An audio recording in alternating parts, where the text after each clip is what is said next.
faucet has a slow drip when turned in the off position, although this will apply to many bathroom faucets as well. First thing I'm going to do is turn off the water, the hot and cold valves to the kitchen faucet.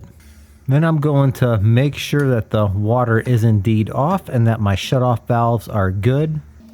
Then I'm going to grab the appropriate Allen key for the kitchen faucet. This one just happens to be a 332. I don't think they are universal, but this one works for most of the kitchen and bath faucets that I work on in the apartment maintenance industry. Next, I'm going to remove this plastic decorative cover by twisting it left and removing it from the brass locking nut. Going to grab a rag just to catch any water that may spill when I remove this faucet cartridge. Grabbing my trusty adjustable crescent wrench to remove this faucet cartridge. Once these are broken free, most of the time they can be removed the rest of the way by hand. Pull out the old faucet cartridge. You can see that the O-rings are missing here. Make sure to check the inside of the valve compartment, as a lot of times the O-rings will stick there. We happen to have the replacement faucet cartridge in stock. If you do not, I would recommend removing the old cartridge just to match it up with the new one that you might need. It's not very hard to remove these, as you can see, and it's very easy to put them back as well.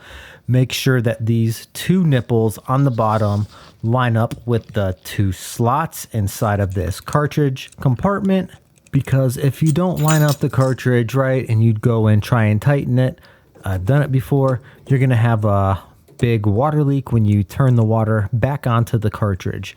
So slide it in there and try and turn it left to right. It should not turn at all. Next, I'm going to put on my brass locking ring. Before I start twisting it to the right, I'm going to briefly twist it to the left to line the threads up and then twist it to the right. This helps prevent from cross threading. I do want to get this snug, but I don't want to tighten down super hard, as this is pretty thin brass that can crack pretty easily. We're almost done here. Now I just need to turn the water back on, both hot and cold, and then I'm going to test for leaks.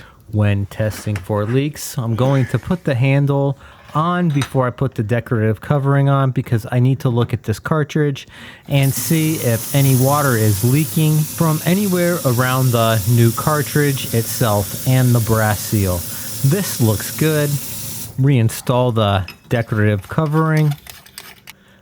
Put my screw in the handle before I put the handle back on the cartridge. Tighten it up nice and snug.